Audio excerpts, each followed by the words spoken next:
We finished sorting last time, and we're going to move on toward talking about searching, which is a natural way to fit in stuff about data structures.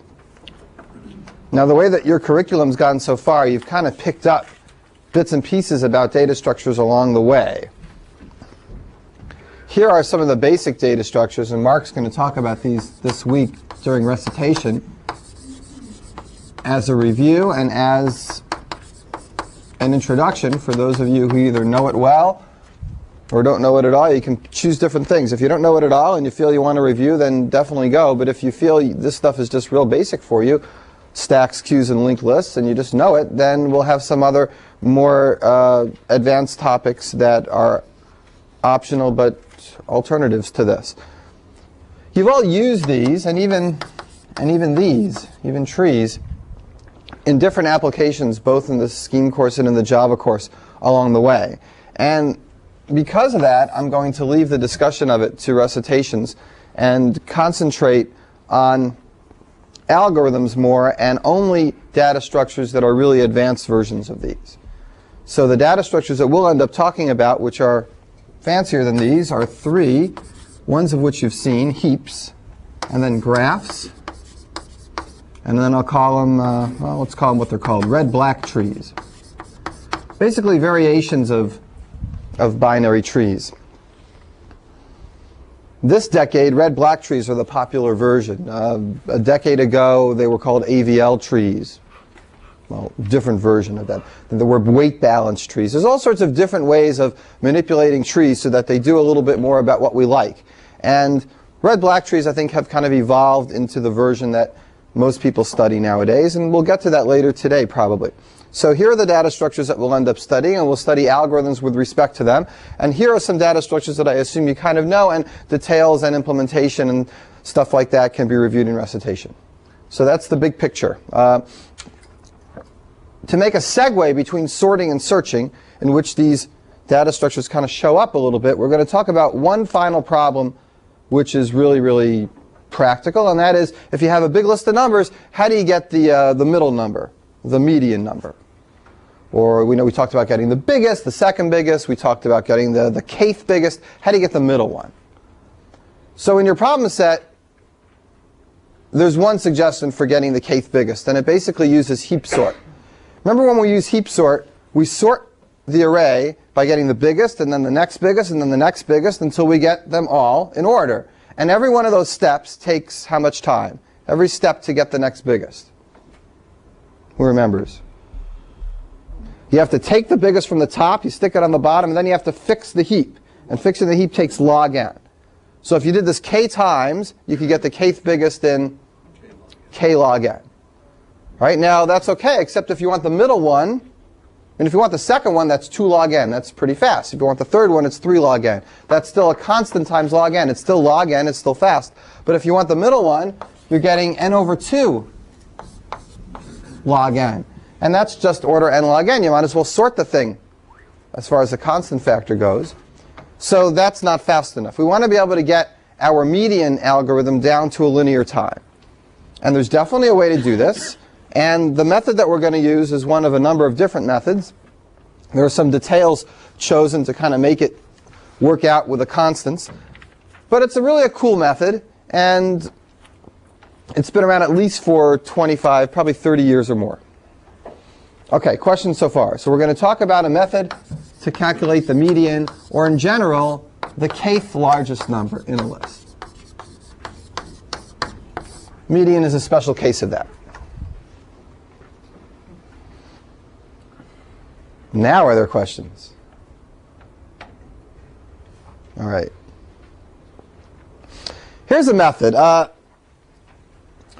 motivation for this method is that it's going to be recursive, and it's going to come up with a recurrence equation that is also really tough to solve explicitly, but which, if you stare at it and guess that it's linear, you can prove that it's linear by induction. So people created this algorithm trying to come up with an idea that would model such a recurrence equation. So the recurrence equation you're trying to hit is what guides you in choosing the algorithm. And now I'll explain the algorithm. You'll see the recurrence equation, and you'll see really where people were coming from when they think about it. So here's the idea. You take your numbers and you put them in a big table, a two-dimensional array that is size 5 by n divided by 5. N is the number of numbers in your list. So you split it up into this table. 1, 2, 3, 4, 5, and then lots and lots of columns. So in each column there's 5 elements. Okay so far? All right, that's not so hard. Next step. We're going to take each column and calculate its middle value, not recursively, just by a separate process that finds the middle value of 5 elements. I'm not going to tell you exactly how to do this, but I will tell you that if you're really careful, you can do that in 6 comparisons. You can find the middle value of 5 elements with 6 comparisons.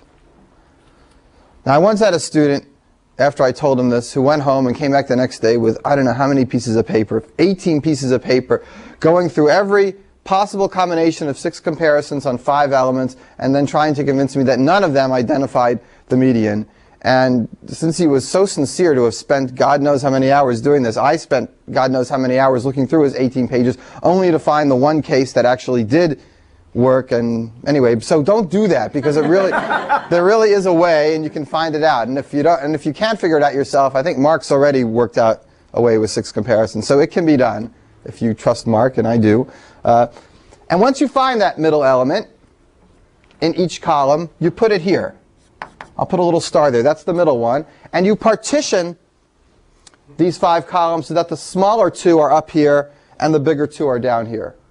So I'll put little minuses for the smaller 2 and little pluses for the big 2. Okay so far?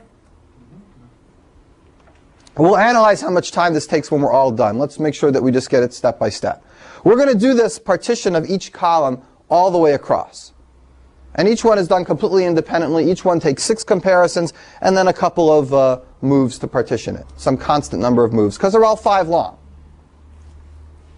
So we do this all the way across. Okay. And I'll write step 1. Partition each column.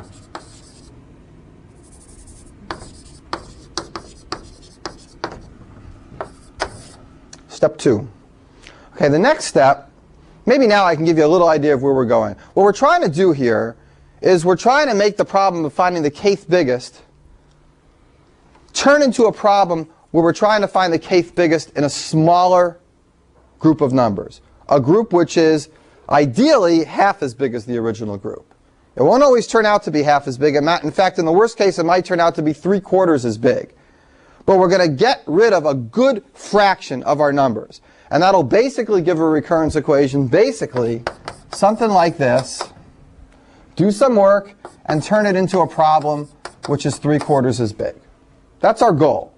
The 3/4 is going to be constant. You're not going to change it to 5/6 and 7/8. Well, the number here is actually anywhere in between 1/4 and 3/4. So it depends on what turns out. Bounded away from 1. Right, and it never gets to 5/6. Right, 3/4 is the worst that it gets. Right, if this becomes t of n minus 1, then we're back to an n squared kind of a thing, and that's no good. So we want to make sure that whatever it is here, that it's some kind of a fraction. N over 2 would be good, but 3/4 of n, it turns out, in the recurrence solution will work just as well. So that's our goal. So how is it going to get that way? We'll write a real recurrence equation up later, just a little forward look. Here's what we're basically going to do. We're going to take this middle row, just the middle row now, and figure out the median, the center value of that row, and partition that row. So now I'm going to put a big star here.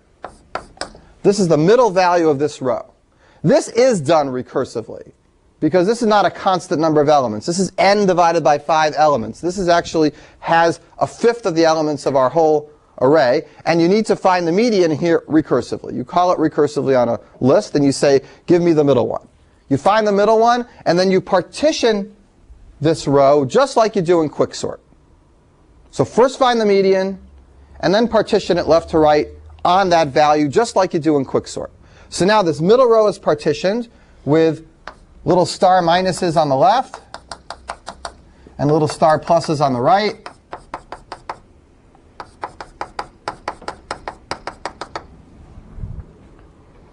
So these are smaller, these are bigger. This is the median of the middle row. And when you do the partition, don't just move the middle row around. Move the column along with it. Otherwise, we have lost the structure that we spent so much time doing at the beginning. So when you move this one to this side, take the whole column and move it together. So I still know that these are smaller than this one, and these two are bigger than this one. I still know that whatever's above here is smaller than this, and whatever's below here is bigger than this. Okay, let me stop for a second. Are there questions so far? Let's write that down as step 2. Partition the middle row on the median and move the length 5 columns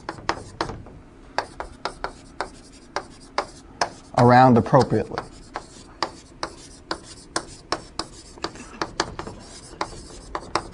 All right, so 2 steps. First, partition each column, get the medians in the middle. Then take the middle row and partition it into 2 parts where the middle is here. Move the whole column from left to right as necessary so that the whole picture still has this nice structure that above is lower elements, below is higher elements, and here's the center of the middle row. So are the elements in order now, or do we just know that they're less than... They're not in any particular order. There's some structure in this array, but they're certainly not in order yet. Well, if they were in order, then we would have sorted it, and that... But every column is in order, and the middle row is in order. The columns are not in order. They're just partitioned. These are smaller and these are bigger, but they don't have to necessarily be in order. So let's identify what section of this rectangle have numbers that are definitely smaller than this. And where are they?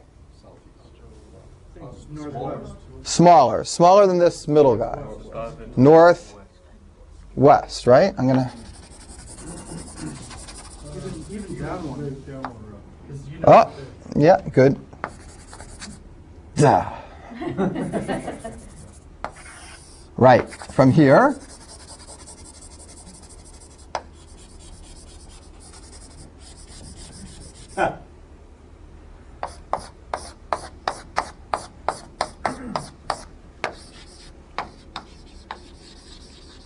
Smaller than big star. Okay? Where are the big ones? The ones that are bigger than it. So it goes, right?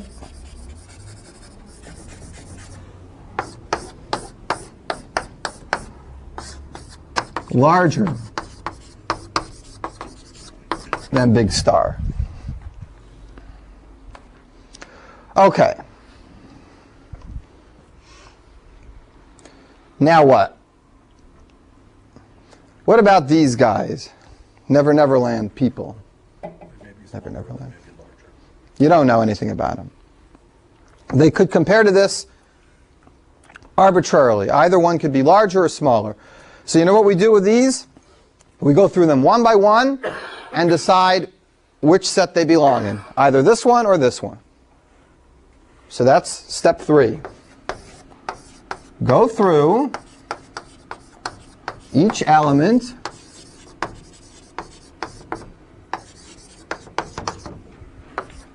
whose relationship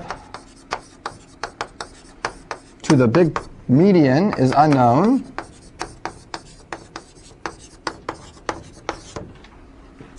and place it in the correct set. So we have 2 sets, one that has elements that are bigger than this middle one, and one that has elements that are smaller. And as you can see in the picture, even if things completely get lopsided in these 2 unknown areas, what's the most lopsided these 2 sets can be? They can be 3/4 and 1/4. They're never going to be worse than 3/4 and 1/4, because we already have a guaranteed 1/4. Sure.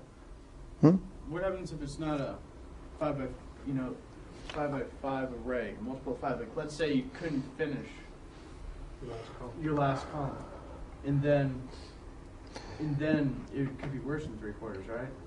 Let's say and then you shift them all to the smaller then. I think actually, see these things in the middle that kind of give you more? I think that makes up for the possible. In any case, it'll be 3/4 plus epsilon. Right. It won't matter, but I think it actually still is 3/4 because we have these middle ones that are in our favor. And even if you can't finish up the bottom here because it's not a perfect multiple of 5, that will make up for it. Okay. Yeah, Chris? Is that last one, say you only have 3 values in your last column, Mm-hmm. is the thing in the median row element 2 or element 3?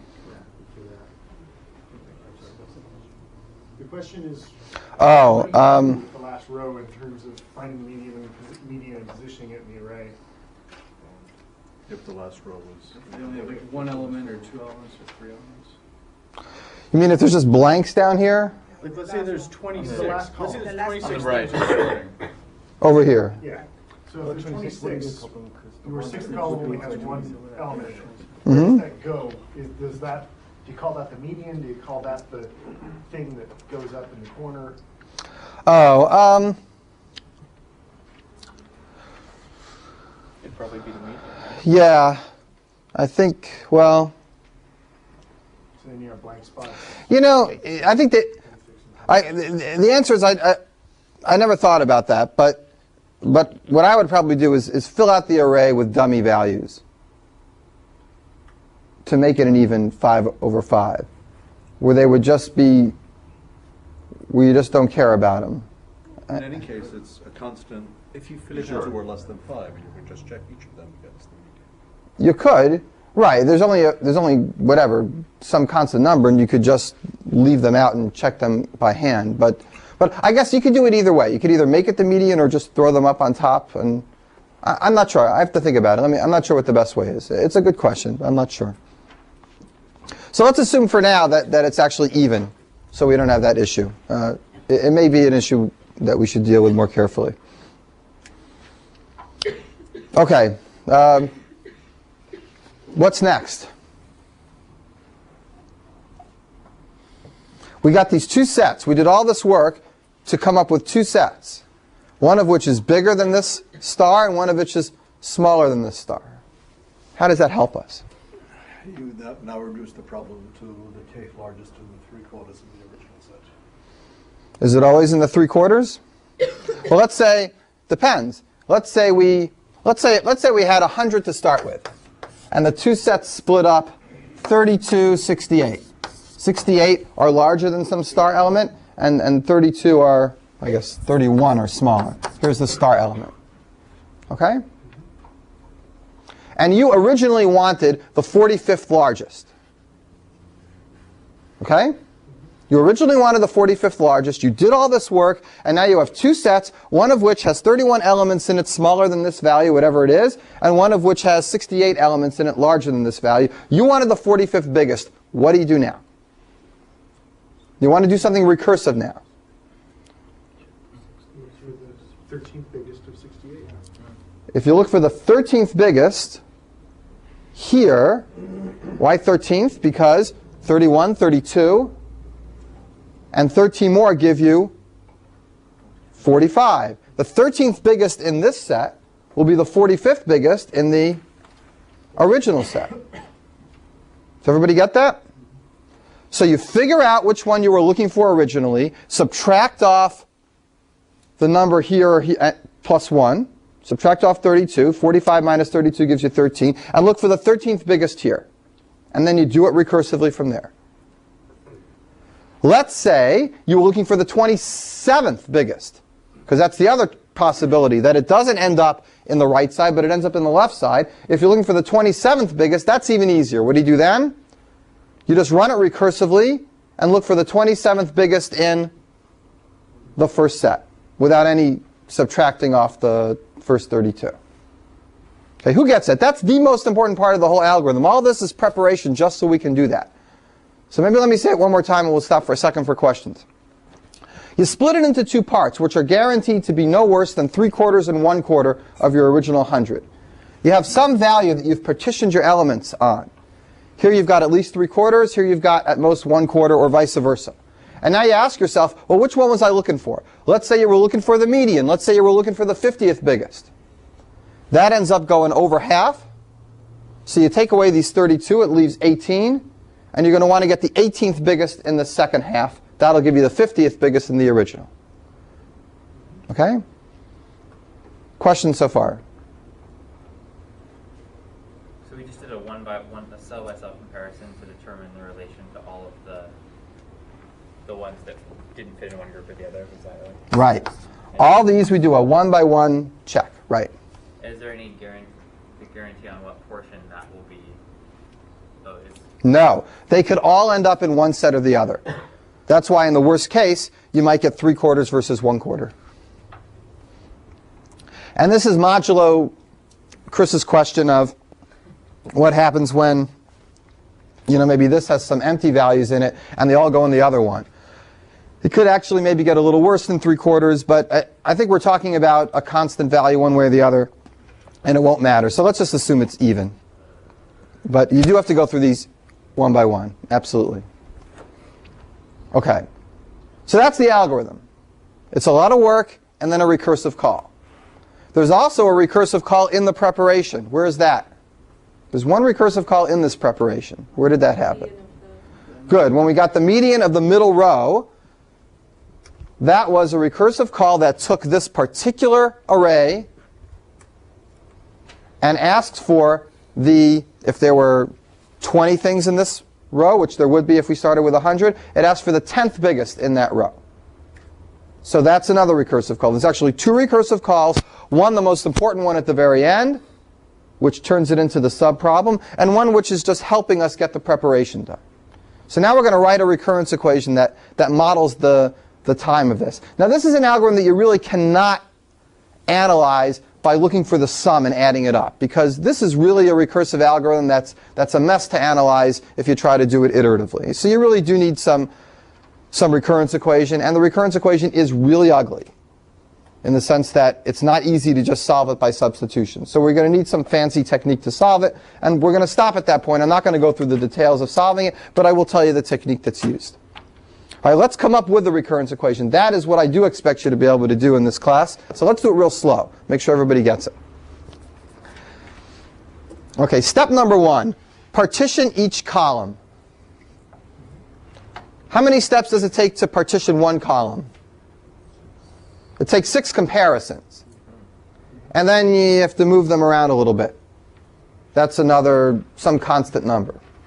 But it's a constant number. We can call it 6 or call it 8 or call it 9 or 10 depending on what you're counting, but it's certainly a fixed number. And how many times do we do it? N over 5 times. Right? Because there's N over 5 columns here. So the first step is N over 5 times, pick a number here. Is it right to say 6? Is it right to say 8 or 10? Decide what you're counting and pick it. It's constant, and you can call it C0 or C1 if you want to. And then you could have your inductive proof be based on what those constants are. But for now, let's just call it 6 and assume that we get the other stuff for free somehow, that we're just counting the comparisons. It doesn't hurt. Next step, step 2. Partition the middle row on the median and move the length 5 columns around appropriately. So there's 2 parts to this. Finding the median takes a recursive call. What size? Anytime you're doing a recursive call, then in your recurrence equation, you're going to have t of something, because we're doing the problem again. How much time is it going to take us to do this problem again?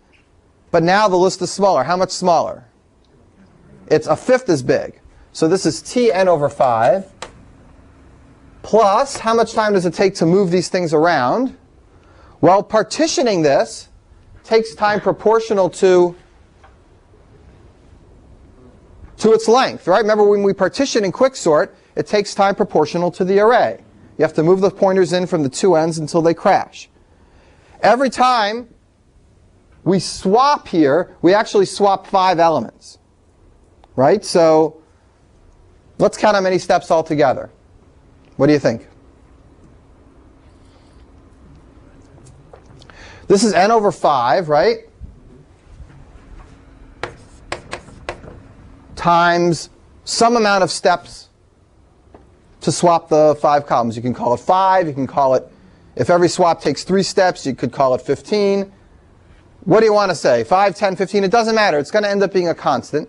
So let's say it costs, what do you want to say it costs for each movement? Worst case. 3? Fine. Keep in mind what that 3 means. It means that's how many steps it takes to move one column to another spot somewhere else and swap it. All right? It's going to be more than that probably in practice, but it's fine. Some constant number. What did I say in my notes? Probably not 3. I said 6? You said 17. I said 17. I did? Said 17? You did, it's right there. I wonder why. I probably counted 3 for every swap, times 5 is 15, and then 2 more for the maybe moving of the pointers. I picked 17. All right. But we're going with John today. It's the British 3. Step 3. Go through each element whose relationship to star is unknown and place it in the correct set. Yeah, Mike? Quick question, Shai. How come it wouldn't be n over 10? Because it seems like you wouldn't swap them all twice. You know, you're only going to swap. Well, you have to move the pointers in from both ends until they crash. So the pointers are going to move n over 5. You might only do n over 10 swaps, but each swap is going to take 15 kind of things. Maybe 17 isn't the best or something, but it's going to be some constant. It's certainly more than n over 5. No, because the partition itself takes time proportional to this whole list. The pointers move in one at a time, and they crash in the middle somewhere, but the total amount of movements those pointers make is still the length of the whole array, and not half of it. So it still takes at least n over 5 times something. Okay. Last step. How many steps does this take? Worst case. Don't we have to account for the steps to determine what the median is? That was this. That was this recursive call. So we did. No, but that's the T n over 5s for the medians in the columns. No. Those are 6. Ah, okay. Right. So this is for the row. All right, last step is these 2 corners that are unknown. And we just have to do these one by one. And how many elements could be in these 2 corners combined together, worst case, is about half, right? So, n over 2. A lot of work. Now they're in these different sets. And we haven't talked about how to implement this. I mean, that's like implementing this is a serious question. I mean, how do you actually run the thing recursively on just the middle row? Do you pull it out into a separate data structure? How do you implement the sets? Do you have different objects for the sets? Do you just do them in place? There's a million questions about how to do this in detail at the bottom level. But we're not dealing with that now. We're just trying to talk about the algorithm on a little higher abstract level. Yeah? Just a quick question. We're not guaranteed yet that big star is the true median. Oh, no. It's definitely not the true median. It's not. Almost for sure not. And it can be anywhere from the 1/4 spot all the way up to the 3/4 spot. But the chance of it being in the center is 1 out of whatever that range is. Yeah. That's a good point. This is not the true median, right? We've done our one recursive call. Don't we need our second recursive call? Yeah, we're not up to there yet. Yeah. Last step. Last step. Speaking with finality. I thought you Oh, no, never. We're not done yet. Right, the last step, which is really step 4, I never wrote it down, is to go ahead and run the problem again on either the first or the second set, depending on where the original number you were looking for lies. If you're looking for the 25th biggest, it lies in the first set. If you're looking for anything past 32, it lies in the second set, and you would subtract 32 off of the number you're looking for and do a recursive call in the second set. Do you already know? So we have to know how many elements are in the smaller group, right? Right, and in the larger group. Side effect of what we've done. I think while we're going ahead, and I mean, we can just, it's not, Just another count. right, it's just keeping a count while we do the other stuff. So it will add a constant factor perhaps of 1 extra step to this and to this and to this, but it doesn't affect any overall analysis that we've done so far. But we definitely need to keep that count, that's true. Or in fact, what we could do is just not keep it, and at this point, count up the 2 sets. We could do that too. Probably if you really implemented this, your set would have some kind of a method, that says get size of the set, and you would use that right now, and who knows how that's implemented. All right, how much is the last step, worst case? Right. T of 3/4 n.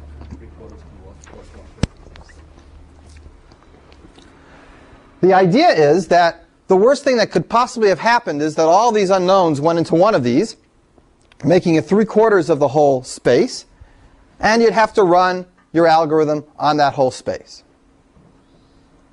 Okay, which is more or less what happened here. I mean, 25, 75 would have been the worst, and say you have to look in the 75 set. So that'd be the worst case. So here's the recurrence equation. Yes? These recursive calls take the data set and the number that you want looking for. Absolutely. Right. They take an array and they take a k. And the k can start off perhaps as the median, but then the subsequent recursive calls might actually be looking for other kth largest based on how lopsided it got. Right. That's an important thing, that this is a recursive algorithm that really finds the kth largest. It can be used to find the median as a special case. All right, one thing you can do with this, if you want to torture yourselves a little bit, which I know you don't, is you go home and you try to solve this by substitution.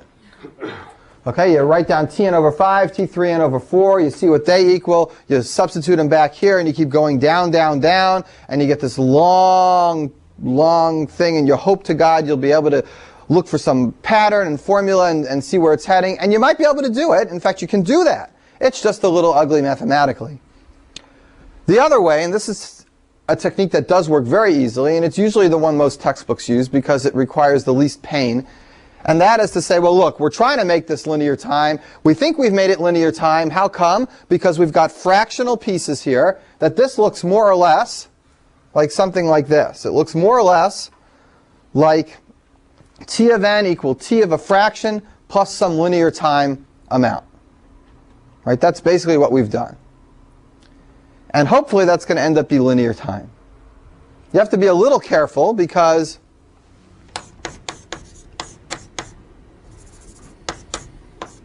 let's look at this for a second. Here's a very simple version of a recurrence equation like this. What's the solution to this? Anybody know? You get n the first time, and then it's half as big. You get n over 2 the next time, and n over 4 the next time, and n over 8 the next time, right? So have another fraction of n, Zeno. It's half, half, half, half, half, half, half. N plus all those fractions end up being 2n. Okay, that's like Zeno's paradox going halfway. So anything that looks like this is going to be okay. Anything that looks like this is not going to be okay. What does this turn out to be? That turns out to be n log n. That's the recursion for quicksort. That's the recursion for merge sort. So we want to make sure that what we get here is more like the top than like the bottom. Now it's actually kind of like a hybrid, right? I mean, we've got this T3n over 4 and we have this Tn over 5. So it turns out that if you do the analysis, it ends up being more like this and not like this one. And you know what the key thing is? The key thing is that this 3/4 and 1/5 is less than 1. Because if this really were a quarter, then it wouldn't end up like this. It would end up more like that.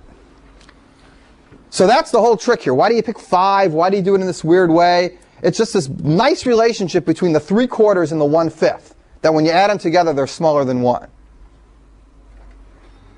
All right? So if we had 4 here, 4 rows, or 3 rows, it wouldn't work, right? So why wouldn't you take a large number like 7? Maybe it would. This is the smallest number of rows that it could work with. You could use 7. But then there'd be more constant factors in doing the step. It's a trade-off and an engineering question, really.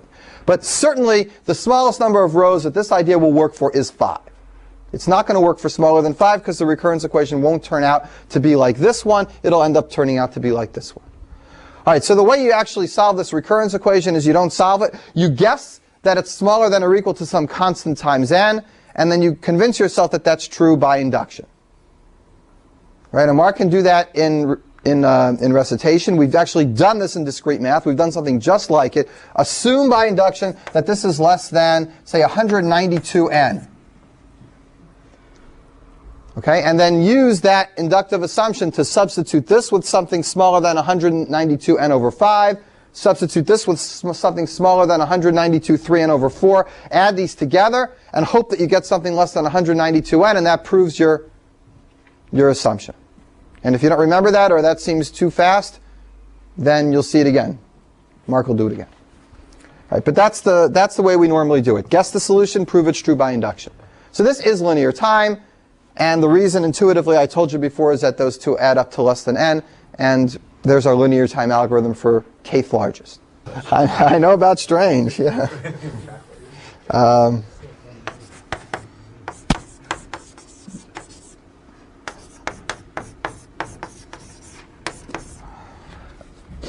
What I want to say about strange is again, the trade-off between talking about some theoretical idea like this and proving that it's linear time and actually going ahead and doing it and seeing what works in real cases. You got to have this instinct that actually doing this would be a pain in the neck.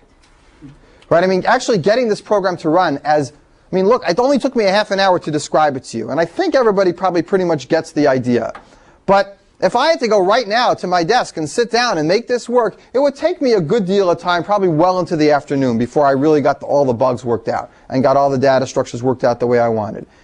There's a big leap between making something work and just thinking about it. So what I want to talk about is something that shows up on your problem set a lot, and there's a moral here that I want you to absorb. It's not related to this algorithm, but it's related to the idea of the relationship between theory and practice. This is the amount of time it takes to find the kth largest if you use the heap sort idea. N time to build the heap, the fast way, and then log n time, k times over and over again to find the next biggest and the next biggest until you do it k times. That's the straightforward way. It's really pretty straightforward. You build a heap, the algorithm's right in the book, and you go ahead and fix your heap k times, putting the next biggest one on the bottom until you're all ready.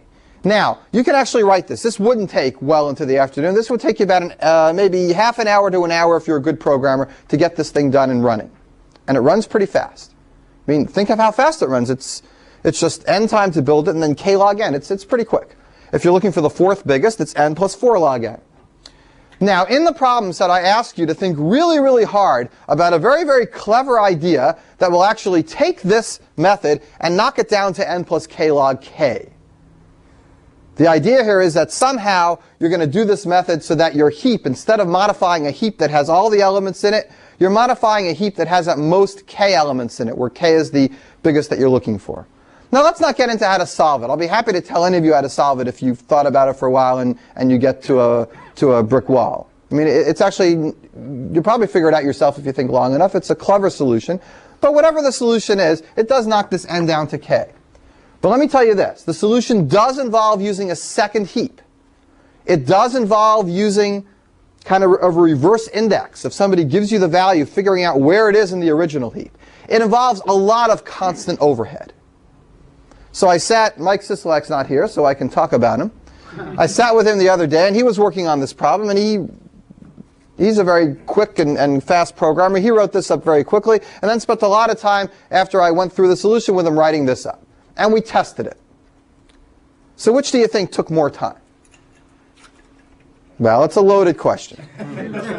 Right? This one ended up taking more time for the first 8 or 9 tests that we did. Well, what does that mean? It's really weird, right? This is supposed to take less time. Well, let's think. How much less time would you expect this to take?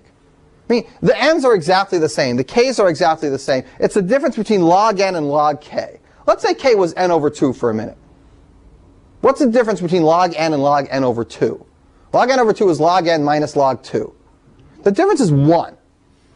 So the difference here, even for very big n, is very small. And the constant factors, let's say the constant factor here is 10,000 and the constant factor here is 32.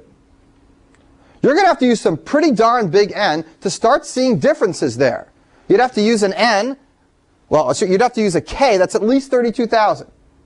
Because the difference between log n and log k is only 1. So the difference between these two would be 1 times that 32,000. You're not going to see a difference in the two algorithms until you get to some really huge k and some huge n.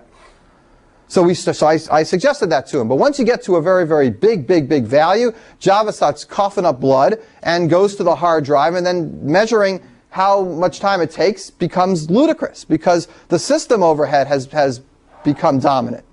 So we went down to lower cases, and finally, with me suggesting a good set of data that I think would really show the advantages of this, we finally tried it, and it did show that this ended up being about twice as fast, up until a certain point. So I'll give you the exact numbers we used. We used n equals, who was standing next to me? Who remembers these numbers? N equals 50,000, was it?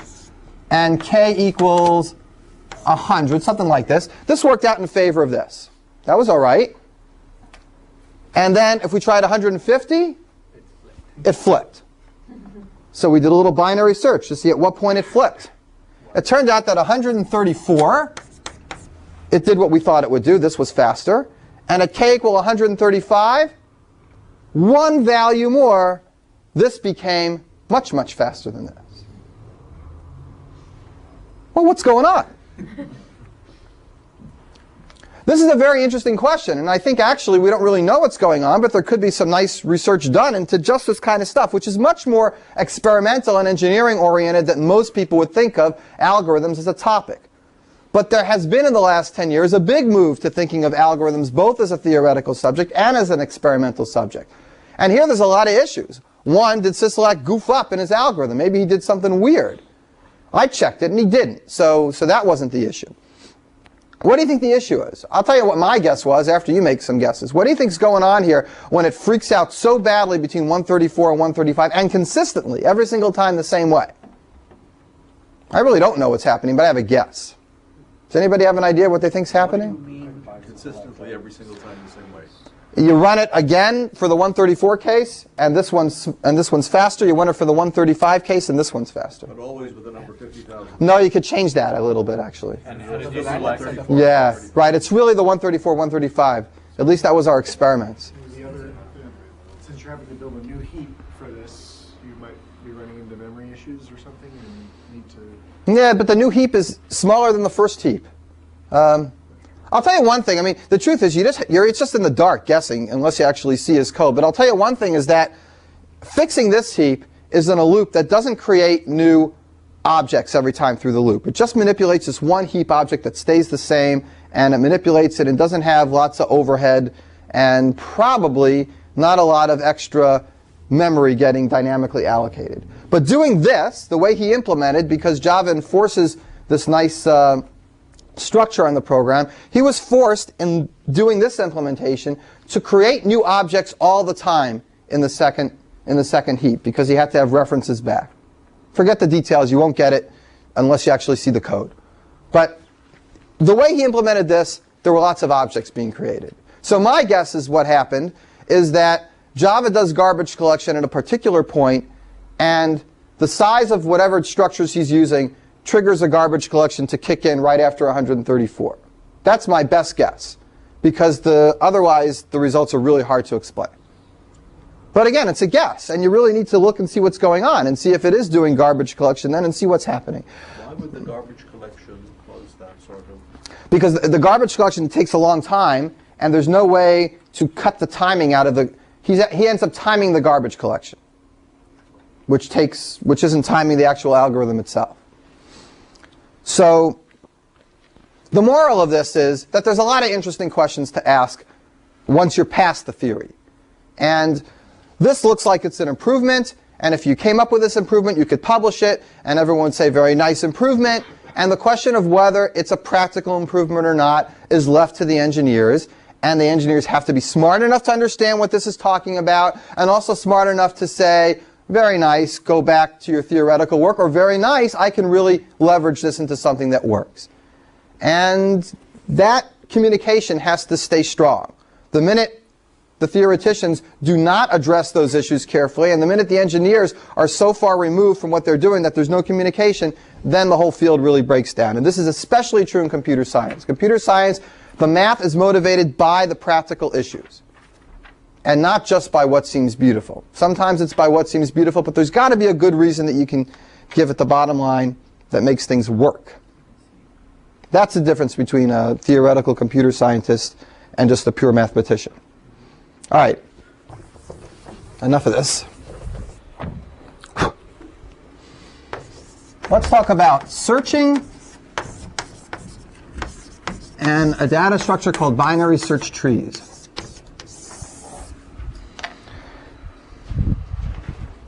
This is going to lead us into red-black trees.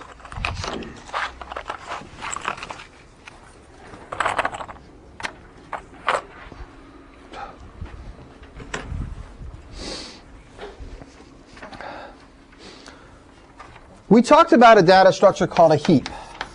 And a heap was a great way to let us insert items and delete items and change items and pick out the largest one among those items. So it was a good way of implementing a data structure that you've seen before called a priority queue. Like a line at a bakery is my typical analogy. There are other ways of implementing priority queues. Some ways are really inefficient. If you just kept all the elements in a straight array and didn't even keep it sorted, then you could find the biggest one, but that would take order n time to find it. But adding would just take constant time. You just throw it on the end. So inserting and searching would have this very unbalanced position. Search would be order n, and what I mean by search is give me the biggest one. And inserting would be order constant time. That's if it was an unsorted array. A sorted array would have exactly the opposite situation. A sorted array would give you the biggest one in constant time by just pulling out the front. And the inserting would have to be done by finding the appropriate place and putting it inside and then shifting everything down. So that would take worst case linear time, because you'd have to shift everything down and make room for the spot that you had. So it would look like this in a sorted array. Order 1, order n. In a heap, both these numbers, both these searching and inserting is done, well, the find is done in constant time, but inserting is done in log n. When you find it, you might have to fix the heap. So finding it is order 1, but fixing the heap is really an extra log n. So it's really, order 1 is a little fishy. That's just to find the value. But to keep it a heap so that you can do another find afterwards, you have to fix it and takes order log n. So using a heap balances this data structure so that the operations, instead of being constant and linear, are both order log n. You say we have to fix the heap. Are you assuming we're removing the element that we searched for? Yes. If you're just looking for it, it's fine. But if you're going to remove it, you have to fix it. Yes, that's right. So if you're just looking for it, it really is order 1. But typically you'll remove it, and then you have to fix the heap in its order log n. So I don't want to think of this as order 1, because it's kind of cheating, because very often you remove it. Good. All right. There are other ways of doing exactly this kind of data structure. This kind of data structure is, and associated operations is sometimes called a dictionary, because you can pull things out from the beginning, you can find things you're looking for, you can insert things, you can delete things. And heaps are one good way. It's the first way you've seen. And now we're going to talk about binary search trees, which is another good way. But binary search trees let you do a little bit more than heaps. They can also implement priority queues, but they also let you search for things and find things very, very, very fast. Not just the biggest thing, but anything you're looking for. So they're a little more general than heaps. And they have the application of both priority queues and sorting and searching. You'll see these in a minute. So what's a binary search tree? It's kind of straightforward. Before I write it down, let's just review binary search really fast, make sure everybody knows what it is. Binary search is a way of looking for something that finds it in log n time, where n is the number of things you're looking for, or the number of things in which you're looking for. So if you just have an array and it's unsorted and you're looking for something, the best you can do is just look for it. That's like a tape with just a random list of songs on it. You're looking for the song you want. You got to fast forward through the tape until you find it. And the worst case is you got to actually go through the whole tape to find what you're looking for. But if it's ordered, and you can go ahead from one spot to another on your tape and have the intervals, you can do a binary search. So that's like a game that kids play. I'm thinking of a number between 1 and 32. So the kid guesses 16, and if it's too high, then the kid guesses 8. And if that's too low, then the kid guesses 12, and you narrow it down. Every time you make a new guess, you have the interval. So it takes log n. Binary search is very fast. We'd like to do binary search and not linear search if possible. So a binary search tree is a way of storing information so that you can retrieve it using binary search. And here's the idea. Let's say we're just storing numbers to make things easy. At the top of the tree might be the number 8. Then on the left branch of the tree will be numbers that are smaller than 8. And on the right branch of the tree will be numbers that are bigger than 8. Okay, so here might be a number 7. Here we might have a 5. Here we might have a, uh-oh, didn't leave enough room. Yeah, okay, good. 7.5. This will be 15, 12, 18. This is a binary search tree. At every node, all the children to the left are smaller than this, and all the children to the right are bigger. And that goes recursively down the tree. All the children to the left of this are smaller, all the children to the right are bigger, etc. All right. So let's say I'm looking for the number 12. It doesn't have to be numbers. These could be records of information. I might be looking for, all the stuff associated with Shai Simonson. So I'm looking for that. That's my index. I compare it with 8. And I ask myself, is it 8? If it is, I'm done. If it's not 8, I say, is it bigger or smaller? If it's smaller, then I recursively start at this subtree. And if it's bigger, then I recursively do the search on this subtree. So every time I'm through, I cut my problem in half, seemingly. And I finally work my way down until I find the 12 I'm looking for. Okay? You're all familiar with this? Is this review or is this new? Review, right? Kind of? You don't want to say. What's coming next? All right. How do you insert into a binary search tree? I got a new value. Mr. 17's coming in. Who's got an idea? How do I put him in? 17 is larger than 8, so you go down the right branch. Okay, you do like you do a search. 17's bigger than 8, so I go here. 17's bigger than 15, so I go here. 17's smaller than 18, so I go here. And it goes right there. Okay? Like our tree could get unbalanced. Good. That's an excellent point. That's an excellent point. Let's say I want to add in 20. Where does that go? Bigger, bigger, bigger. And now I'm going to add in 25. Where does that go? And then 30. And 35. And 40. And right down into the Kendall Square subway station, 50, 60, 70, 1,000 more. Boom, down it goes. This tree has lost its bushiness and its robustness and its evenness, and it has now become one long, stringy, scrawny tree. Well, why is that bad? Why do you care if it gets unbalanced? Search for 995, you just have to go all the way down that way. Yeah, if you try to search now for, say, 995, which is down in the basement, it's not binary search anymore, where every question splits it into 2 equal parts. It is for the first 3 steps, but after that, every single question just rules out one element. It becomes linear. It's just as if I stored these things in a long line. So binary search trees are great in theory, but they are really bad unless you can guarantee that that search tree stays balanced to some extent. And let me tell you right off the bat, forcing the search tree to stay completely balanced like a heap is virtually impossible. So there is a trade-off here. We have to keep it balanced to some extent where we still get this nice performance, but allow some flexibility of variation so that we can at least manage the balancing. There are many ways to do that. A very early method is called AVL trees. These are no longer taught because Red-black trees are better than them, have a little better complexity. So the red-black trees have taken over AVL trees. And alternatives to this are B trees, which are used mainly for database storage. As you can imagine, this is perfect for database, this idea of a binary search tree. B trees are used for databases. And other variations are weight balance trees.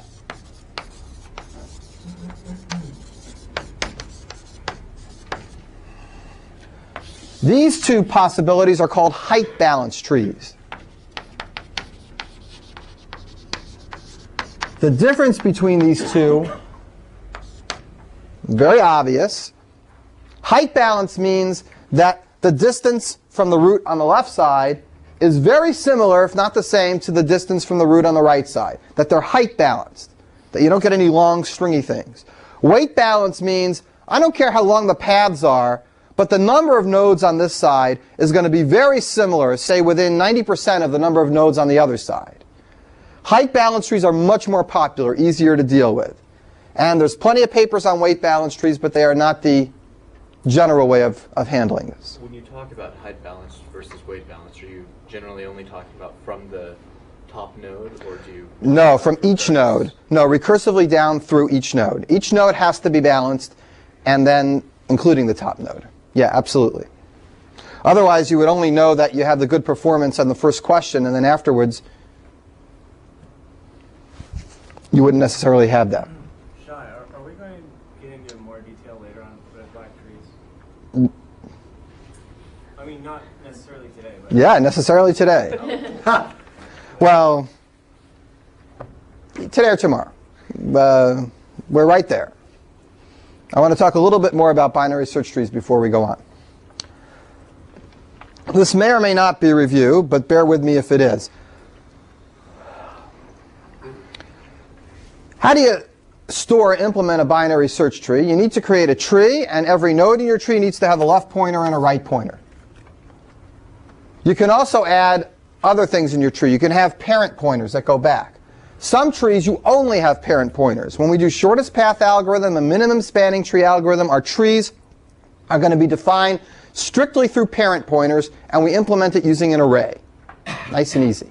But when you have a tree that have left and right pointers, then you really need some kind of dynamic structure.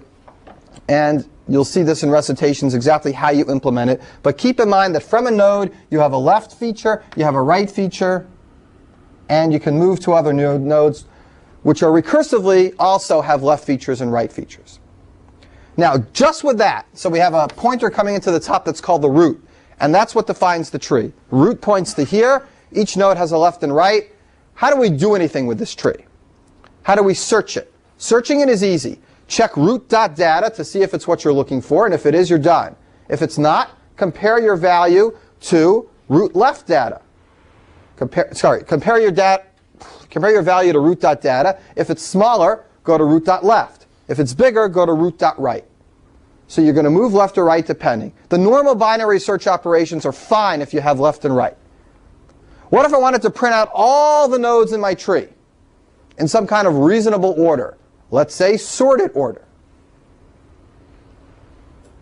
How could I do that? How could I go through my tree and print them out in sorted order? Here's a way that doesn't do it in sorted order. I print them out a level at a time. 8, 7, 15, 5, 7.5, 12, 18.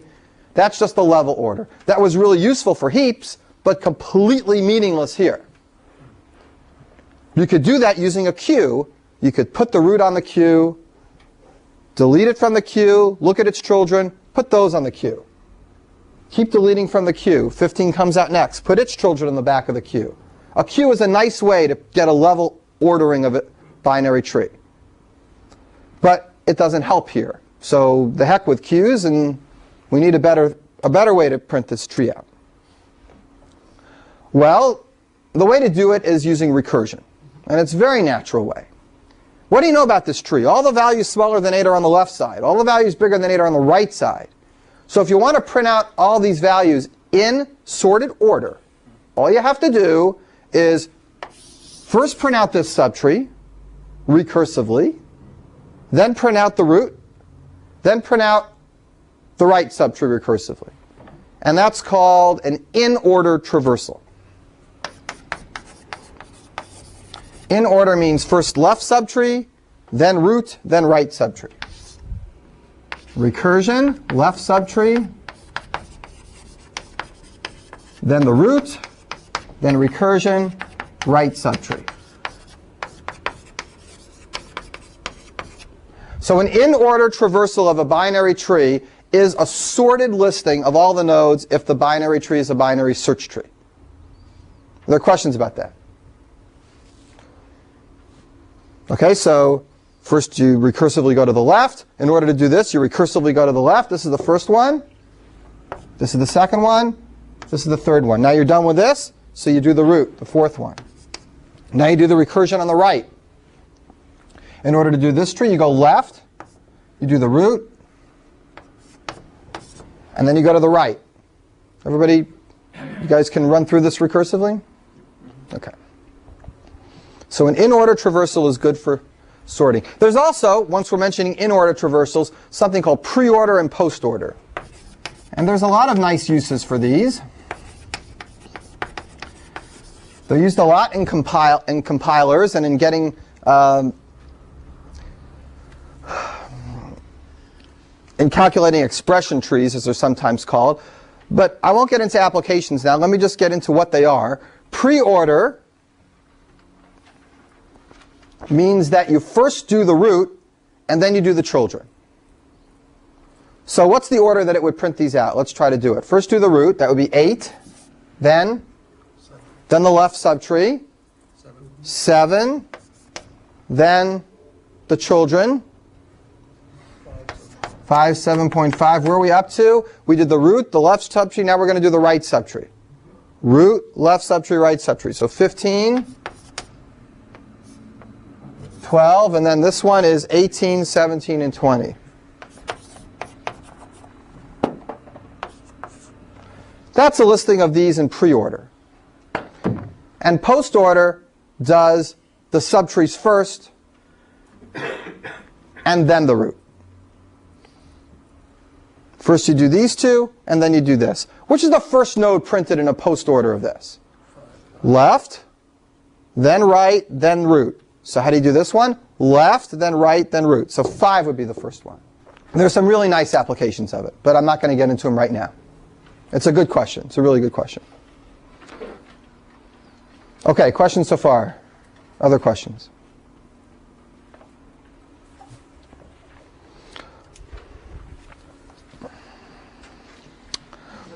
This.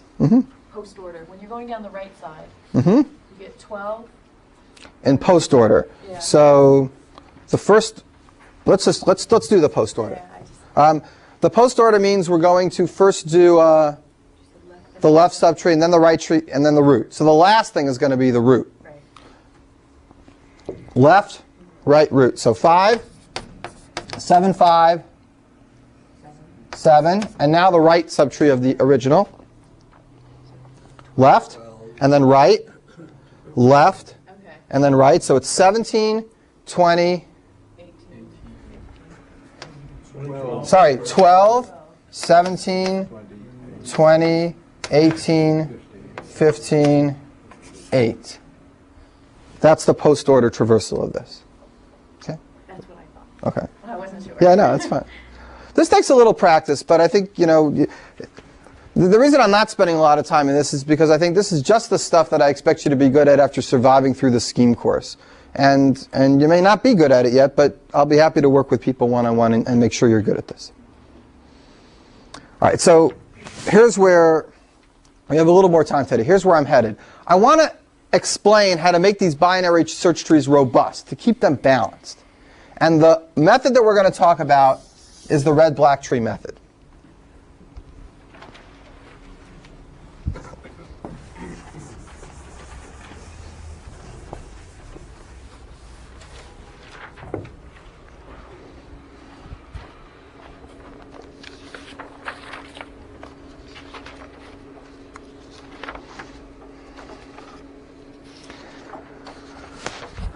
All right. Now here's the thing. I'm going to try to motivate red-black trees so that they make some sense to you. But at the beginning, they are going to seem a little arbitrary. But I will try really hard to at least convince you that intuitively there's a reason for the seemingly arbitrary definitions. And the reason is to keep this tree kind of balanced. I'm not going to get into the proofs of any of the math, but I'm going to tell you what these definitions will imply about the balance. And here it goes. A red-black tree is a binary search tree with a bunch of very specific properties.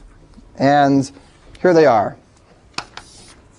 Every node is colored red or black. Duh.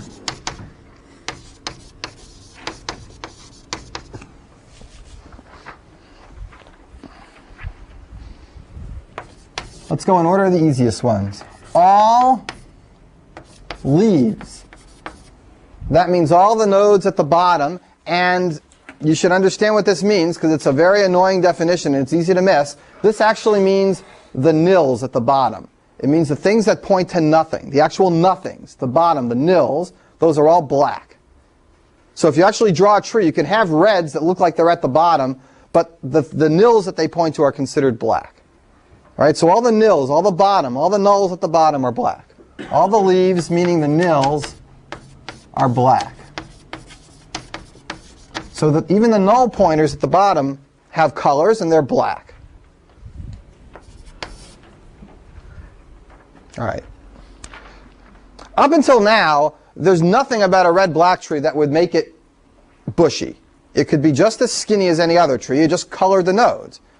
It's like I give the tree to my kids and I go, here's a red and black crayon, color to your heart's content, but make sure the bottom is all black. They could do that and it could still look nice and scrawny. All right, so there's got to be more to it. Here's another rule, and here's where my kids would mess up and make a mistake. Every red node has black children. So anytime you color a node red, the children have to be black. Yes. Yes. But if you have a black node, you can have any color children you want. Okay? We're going to do a little example in a second and see if we can, well, let's see if we can come up with a red-black tree so far, because the last condition is going to nail us down a little firmer. All right, here.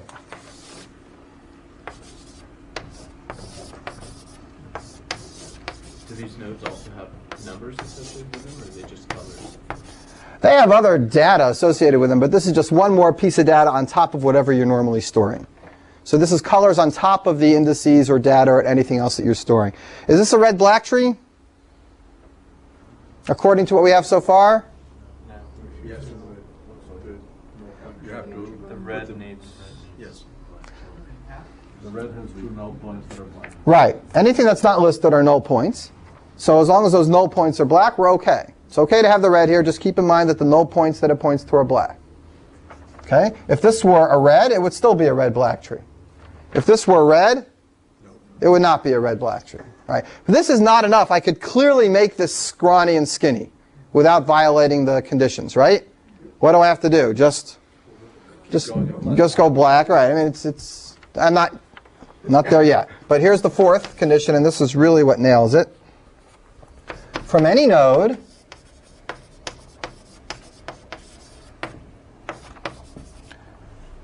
the number of black nodes on any path to the leaves is the same. That is really bad English and bad wording, so let me say what I mean. What I mean is, if you pick any node you want, and you start from there and you work your way down to the bottom, you will pass through the same number of black nodes. Okay? Doesn't matter whether you go this way, or whether you go this way, or whether you go that way, you'll pass through the same number of black nodes. Or is that true here? Start from here. 1, 2, 3, 3 nodes. 1, 2, 3, 3 black nodes. 1. Wait a minute. Isn't that 4? Oh yeah, 4 including the leaves. 1, 2, 3, 4. 1, 2, 3, 4. 1, 2. That's not okay. That's not a red-black tree. Brian, you had a question? No? Okay, go ahead. Tony? Actually, does that mean that red nodes happen in layers? It means you can't go too long without a red node.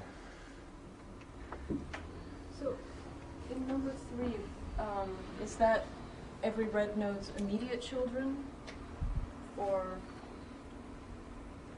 Yes. Yes. Yes. Children mean just children, not Right. not descendants. Right. Right. Not grandchildren, not great-grandchildren. All right, so let's turn this into a real red-black tree. How can I fix it? Add some black nodes on the left. Or Add some black nodes on this side. Is it okay now? Still not, right? You'd need another generation, maybe you'd black So some. just change the black next to the red to the red. On the second row, make it two reds. Make this red? Well, that certainly seems okay, right? That's definitely okay. From this point, you go through the same number of black nodes. This is true from any node, though. What about from here? Do you go through the same number of black nodes no matter how you go down? Yeah. Well, it's completely symmetrical, so you're going to be okay. But it's not so easy to come up with a red-black tree. There are a lot of constraints here. What do these constraints guarantee? What do you think? They guarantee some kind of balance condition. They don't enforce a perfect balance like a heap because it's too hard to maintain a perfect balance. But this is a nice compromise between able to maintain these properties without too much extra effort, and you'll see it's still a lot of effort, but without too much extra effort, and still being able to guarantee some kind of balance.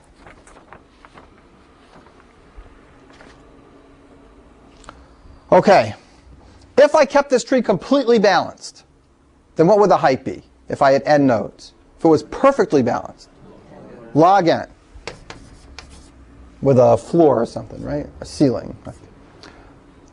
If I have a red-black tree, doesn't matter how it's constructed, as long as it abides by these properties, then the height of the red-black tree is at most twice this.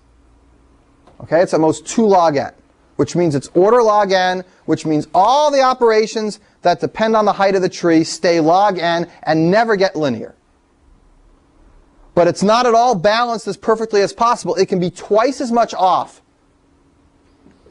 as the ideal. Okay? That theorem that I just mentioned, that if you have a red-black tree, that the height is never more than twice log n, is the key theorem that makes red-black trees work, and there's a long proof of it in the book, and you can read it. And the proof is by induction, as you might have guessed. It's natural, it's by induction, because it has to do with heights, and if you can prove the heights of the children work, then you can prove the heights of the root work, and it's not an easy, simple proof that I want to do right now, but it's certainly something understandable. But we'll leave it open for now. Yeah, Teresa. What's the relationship between black and nil?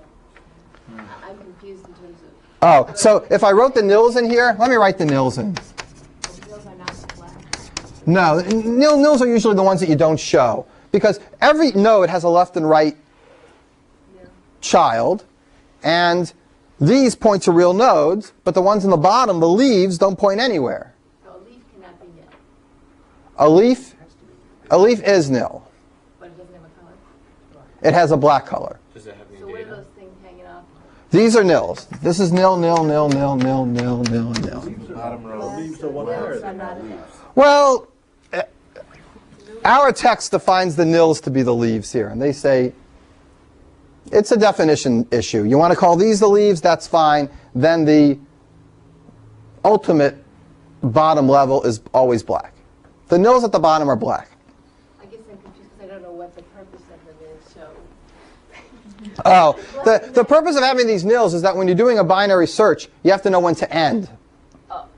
So the way you stop your while loop or your recursion is whether the left subtree is nil. If it's nil, then you don't go down that subtree. If it's the right one's nil, you don't go down that subtree. So nils are used to stop you from going into an infinite loop. Okay.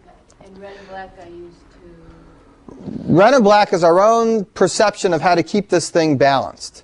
So we're going to have the reds and black values stored in these nodes, and anytime somebody does an insertion or a deletion which might mess up our red-black property, we have to fix it and recolor it. Oh, so it's a way of keeping track of balance. Right. It's a way of keeping track of balance and ensuring balance. Exactly. Exactly. Was it red nodes can only have black children, but black nodes can have either? Black nodes can have either. Red nodes can only have black children. That's right. So when you're counting, when you say it can only pass through so many black nodes till it reaches a leaf, does that count the black nil, or? I guess it doesn't matter as long It doesn't matter because every single path has exactly one leaf at the end of it. so it means mostly nothing to say that all of the leaves are black. Can we just say that leaves can be either color and leave it at that? 'Cause it's not That is fine. You can change this rule number 2 to leaves can be any color you want them to. Okay? It's hardly a stipulation at all, hardly a restriction at all, really. Yeah. Well, no, because it contradicts it contradicts 3. See, every red node has to have black children. So if you have a red node and it doesn't have black children, you have to say, oh, the nil. It's number 2 is to avoid having number 3 down and having somebody as clever as you say, well, what are the colors of the nils? And I'd have to say, well, I guess they're really black. And then it's a matter of being mathematically precise. That's really what it is. Leaves can't be any color at all. 2 siblings have to be the same color. No, 2 siblings don't have to be the same color. We just say leaves have. They don't have to. Here, let's make a red-black tree where 2 siblings are not the same color. All this does is ensure that we have a balanced tree, and that's it. That's the Relatively balanced, right. 2 log n as far as the height goes. Right. It's not completely balanced. You can get a little unbalanced. Show me a sibling that's red and a sibling that's black. When I have more black on one side. All right. when you say relatively balanced, do you mean within one of the height, or do you mean a complete tree? It's not a complete tree. It means that if you have n nodes, the height is going to be at most 2 times log n, 2 times the best. 2 times the height of a complete tree. So kind of balanced. Kind of balanced, that's right. Balanced to the point of view that we're happy because our height complexities are still order log n. Here's an example from your book. 11, 2, 1. I'm going to have you guys color this as an exercise. 7, 5, 8, 14, 15. Here is a binary search tree. And you're claiming that 5 can be red and 8 can be black. And I'm claiming it can't be. No, I'm claiming that this could be red and this could be black. I'll shade the ones that are black, and we'll leave the other ones unshaded to be red. How can I color the rest of this tree and abide by these conditions? This side's black, and this is red, and this is red. If this is red, then these 2 have to be black. Well, is there any reason why we should color anything red? Because if everything's black, then it always fits ours. It doesn't. I mean, what is the rule that means we should color anything red? Because if everything is black, we fit all of our rules. No, it But would have then- to be a but then fully the- balanced tree then. Because we can. But Because then, it's only. right, the number of black, down the right path will have 2 blacks, and down the... If you colored everything black, then you'd always have to have a complete binary tree. And that's too hard to maintain. So adding in the red actually gives us flexibility rather than takes it away. It lets us make things a little more unbalanced, but still keeps it within a double factor. Is this a red-black tree? The answer is yes. So what about on the right side, where you have the 14, then go to 15, Yeah. So from this point, this is black. and then It can go down this way, which gets 1 black to its nil, or it goes down this way, which gets 1 black to its nil. This one goes through 1, 2. This one goes through, 1, 2, 3. This one goes through 1, 2, 3, 1, 2, 3. So this is a red-black tree. The heights work out, but the cousins are not necessarily the same color. I don't know if that's exactly what you're asking, but I was worried about the leaves. 5 and 8 are leaves, and because they're siblings, they have to be the same color. They're not leaves. 5 and 8 are. well, let's call 5 and 8 leaves. Do they? Why are they not leaves? I'm Because sorry. we've changed their notes.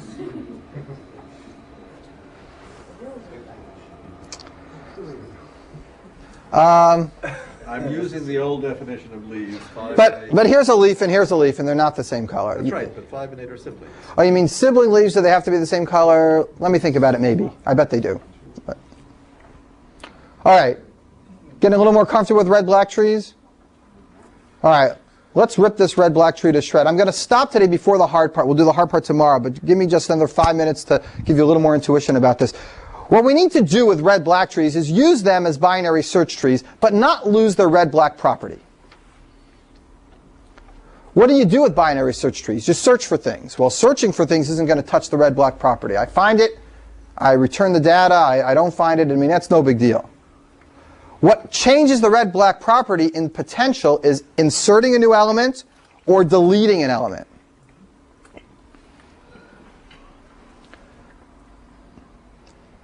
Let's say I decide to insert the number 4.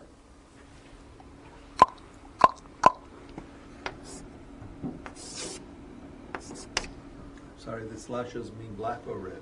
Black. Slashes are black. What color do I make 4? You have to make it black by definition, right? If I make it black, what gets messed up? 7. But you're screwed because you have to have, by definition, every red node is black children. So you have to make it black. I have to make it black. If I make it black by that rule number 3, 7 is unbalanced. then 11's unbalanced too, for that matter. Unless you make 5 black as well. So adding a new node is big trouble. Here's what we normally do.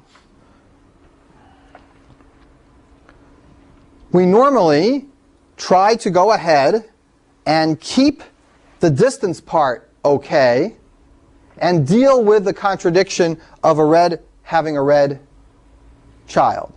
So we'd actually make this red, because that at least keeps the distance okay, right? It doesn't hurt to add a red one as far as the distance goes. So we make it red, but now we sit back and we look at it and we say, oh gee, I got a red having a red child, throw that red guy in jail. We have to fix this.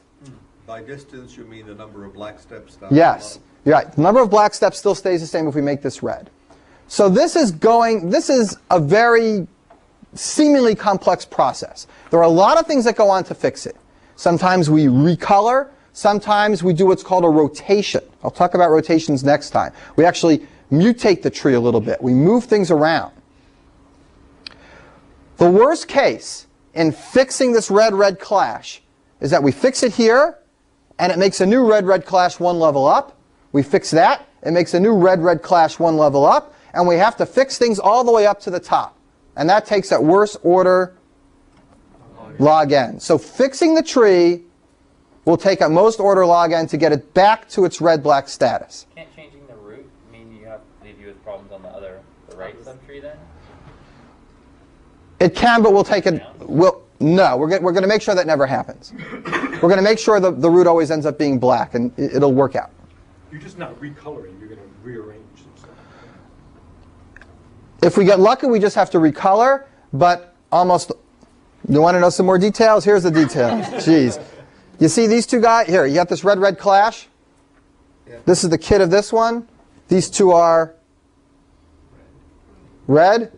If this is black, it's harder. And if this is red, it's easier. All right, so if this is black, we have to do rotations and mutations. If this is red, we just can do it easy. Well, here, it's red now. How do we fix this? Because it's not so tough. Here's what we do. Change this to red, and change these two to black. What just happened? You just took this black and shifted it down duplicate. So none of the distances have changed. None of the black distances have changed. But all the reds now have black children, and this guy doesn't have a red parent anymore. You changed his daddy, and you changed his granddaddy. Oh, now we got this problem, red, red.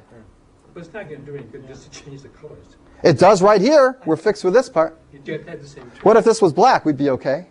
I don't know, we don't even need the colors if you're just going to recolor. As long as we can recolor them according to these criterion, we'll be okay. But Neil, right now we have this red-red that just got shifted up, and we'll have to do it again. And actually, in this situation, it's bad, because in this situation, look at the cousin. The cousin's black here. That's trouble, because now you can't do that trick we did before. I need more time to do this carefully. This is for a separate day. But one last thing before you go. We haven't talked about deleting from a binary search tree. We talked about inserting. Deleting from a binary search tree is a good deal trickier. And I want to talk about that before we talk about doing anything with a black-red tree. Because inserting into black-red tree will take me a half hour to 45 minutes to explain. Deleting from a black-red tree is so hairy that I want to first make sure that we have time to talk about it without the red-black conditions. And then I'll leave the rest of that for afterwards. All right, so let's quit today. Tomorrow we'll go back to the leading binary search trees and red-black tree additions and deletions.